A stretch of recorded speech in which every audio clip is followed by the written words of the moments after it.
ఐదో జాబితాపై వైసీపీ కసరత్తు పూర్తి చేసింది. కొన్ని రోజులుగా మార్పులు చేర్పులపై వైసీపీ అధిష్టానం కసరత్తు చేస్తోంది. పలువురు నేతలను పిలిపించుకుని మాట్లాడింది. సీఎంఓ నుంచి పిలుపు అందుకున్న ఎమ్మెల్యేలు నేతలు తాడేపల్లి క్యాంప్ ఆఫీస్కు వచ్చారు. అధిష్టానానికి తన వాదన వినిపించారు. ఇక కసరత్తు పూర్తి కావడంతో కాసేపట్లోనే ఐదో జాబితా విడుదలయ్యే అవకాశం ఉందని వైసీపీ వర్గాలు అంటున్నాయి. ఐదో జాబితాపై పూర్తి స్థాయిలో కసరత్తు చేశారు. ఇప్పటికే 68 అసెంబ్లీ స్థానాల్లో మార్పులు చేర్పులు చేశారు. ఇక ఇవాళ మరికొన్ని చోట్ల మార్పులతో ఐదో లిస్టు సిద్ధంగా ఉన్నట్టుగా తెలుస్తోంది. ఐదో జాబితాపై ఇప్పటికే పూర్తి స్థాయిలో కసరత్తు పూర్తయింది.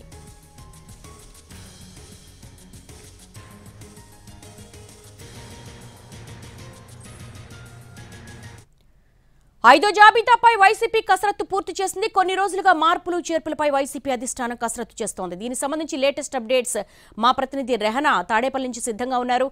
రెహనా, 5th లిస్ట్ అనౌన్స్ చేసే అవకాశాలు ఈ రోజు ఎంతవరకు ఉన్నాయి? అసలు ఎలాంటి మార్పులు జరిగే అవకాశాలు ఉన్నాయి?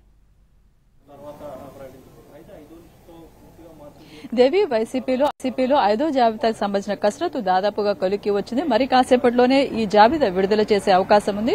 ఇవాళ ఉదయం నుంచి కూడా సజ్జల రామకృష్ణారెడ్డి ఈ కసరత్తులో ఉన్నారు. అదేవిధంగా ముఖ్యమంత్రి కూడా సోమవారం, అదేవిధంగా నిన్న కూడా ఈ కసరత్తుకు సంబంధించి పూర్తి స్థాయిలో దీని మీద ఎక్కువ టైం ఆయన అలాట్ చేశారు. అదేవిధంగా కొద్దిసేపటి క్రితమే మంత్రి బొత్స సత్యనారాయణ కూడా క్యాంపు కార్యాలయానికి చేరుకున్నారు. కాసేపట్లో బొత్స సత్యనారాయణ, అదేవిధంగా సజ్జల రామకృష్ణారెడ్డి ఇద్దరు కూడా కలిసి ఐదో జాబితాను విడుదల చేసే అవకాశాలు కనిపిస్తా ఉన్నాయి. మనం చూసుకున్నట్లయితే 4 జాబితాల్లో ఇప్పటి వరకు 68 అసెంబ్లీ లోక్సభ నియోజకవర్గాల్లో మార్పులు చేశారు. ఇక్కడ ప్రస్తుతం మరికొన్ని అంటే దాదాపు 11 అసెంబ్లీ పార్లమెంట్ సెగ్మెంట్లకు సంబంధించిన కసరత్తు పూర్తి చేయాల్సి ఉంది. దీంట్లో చాలా నియోజకవర్గాలకు సంబంధించి ఒక నిర్ణయానికి వచ్చినట్టుగా మనకు సమాచారం అందుతుంది. ప్రధానంగా కాకినాడ లోక్సభ సెగ్మెంట్ నుంచి చలమలశెట్టి సునీల్ పేరు దాదాపు ఖరారైనట్టుగా సమాచారం అందుతుంది. అదేవిధంగా నర్సరావుపేట నుంచి అనిల్ యాదవ్, ఇక్కడ నర్సరావుపేట పల్నాడు జిల్లాలో సిట్టింగ్ ఎంపీ లావు కృష్ణదేవరాయలనే కొనసాగించాలి అని పల్నాడు జిల్లాకు సంబంధించిన ఎమ్మెల్యేలు పలు దఫాలుగా పార్టీ అధిష్టానం దృష్టికి తీసుకురావడం, చివరికి ఆయన పార్టీ వీడడం జరిగింది. సో నర్సరావుపేట లోక్సభకు సంబంధించి ఆ కాంప్లికేషన్ ని పూర్తి చేసినట్టుగా మనకు సమాచారం అందుతుంది. అదేవిధంగా ఒంగోలుకు సంబంధించి కూడా చాలా తీవ్రస్థాయిలో పంచాయతీ కొనసాగింది. మాగుంటనే కొనసాగించాలని బాలినేని చాలా పట్టుబడుతూ వచ్చారు. నిన్న కూడా మనం చూసుకున్నట్లయితే ఆయన బుజ్జగించే ప్రయత్నం పార్టీ హైకమాండ్ చేసింది. సజ్జల రామకృష్ణారెడ్డి హోటల్ కి, ప్రైవేట్ హోటల్ ఎక్కడైతే వాలినేని స్టే చేశారో అక్కడికి వెళ్లి ఆయనతో ఒక గంట సేపు 1-to-1 మంతనాలు ఆడారు. అదేవిధంగా ఆయన బుజ్జగించే ప్రయత్నం చేశారు. సో ఒంగోలు నుంచి చెవిరెడ్డి భాస్కర్ రెడ్డిని బరిలో పెడతారని మనకు సమాచారం అందుతుంది. అదేవిధంగా ఎమ్మిగనూరులో సిట్టింగ్ ఎమ్మెల్యే, సిట్టింగ్ ఇన్ఛార్జ్ ఎవరికైతే వెంకటేష్ ఇచ్చారో ఆయన స్థానంలో బుట్టా రేణుక మాజీ ఎంపీ, ఆమెను బరిలో పెట్టే అవకాశాలు కనిపిస్తా ఉన్నాయి మనకు అందుతున్న సమాచారం ప్రకారం. అదేవిధంగా కర్నూలు ఎంపీగా గుమ్మనూరు జయరాం మంత్రిని పేరుడు పార్టీ ఇప్పటికే అనౌన్స్ చేసింది ఇన్ఛార్జిగా. అయితే గుమ్మనూరు మాత్రం ఎంపీగా వెళ్లడానికి ఆసక్తికరంగా లేరు. అదేవిధంగా పార్టీతోటి ఆయన టచ్ లో లేకుండా వెళ్లారు.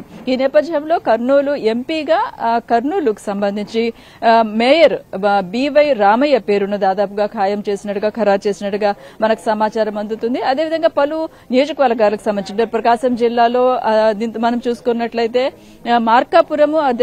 మార్కాపురానికి సంబంధించి కొంత స్పష్టత రావాల్సి ఉంది.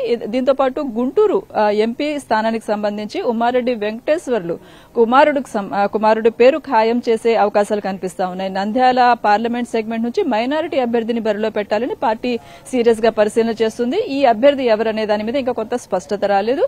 దీంతో పాటు ఇటు నర్సాపురం నుంచి గుబ్బల తమ్మయ్య పేరు దాదాపుగా ఖరారు చేసినట్టుగా తెలుస్తోంది. బీసీ సామాజిక వర్గానికి సంబంధించిన నేత. ఆయన గతంలో పీఆర్పీ నుంచి ఇక్కడ పోటీ చేసి ఓడిపోవడం జరిగింది. సో ఈ పేర్లు ప్రస్తుతానికి వినిపిస్తా ఉన్నాయి. అదేవిధంగా అనకాపల్లి, దీంతో పాటు అమలాపురం, రాజమండ్రి సెగ్మెంట్లు సంబంధించి కూడా కసరత్తు జరుగుతుంది. బహుశా మరి కాసేపట్లో ఐదవ జాబితాలో చాలా వరకు ఏవైతే కాంప్లికేటెడ్ గా ఉండి, అదేవిధంగా సామాజిక వర్గాలను దృష్టిలో పెట్టుకుని ఏ పార్టీ ఏ అభ్యర్థిని పెట్టాలని చేసిన కసరత్తు కొలిక్కి వచ్చినట్టుగా తెలుస్తా ఉంది. కొన్ని కీలకంగా లోక్సభ సెగ్మెంట్లకు సంబంధించిన ప్రకటన ఉంటుంది ప్రధానంగా అనేది పార్టీ వర్గాల నుంచి అందుతున్న సమాచారం. అదేవిధంగా కొన్ని నియోజకవర్గాలు మనం చూసాము. అరకు లోక్సభ అభ్యర్థిగా పేరు మార్చారు. అక్కడ అరకు ఎమ్మెల్యే నుంచి గొడ్డటి మాధవి, ఆమె ఎంపీగా ఉన్నారు. ఆమెను అరకు లోక్సభ నుంచి ఆమెను బరిలో పెట్టాలనుకున్నారు. అక్కడ మార్చి మత్స్యలింగం పేరును పార్టీ ఖరారు చేసినట్టుగా తెలుస్తోంది. ఈ రకంగా కొన్ని ఆల్రెడీ అనౌన్స్ చేసిన వాటిలో మార్పులు, కొత్త జాబితాను మరి కాసేపట్లో విడుదల చేసే అవకాశం ఉంది. దేవి, ఆల్ రైట్ రెహనా, మొత్తానికైతే 5th లిస్ట్ ఏ క్షణానైనా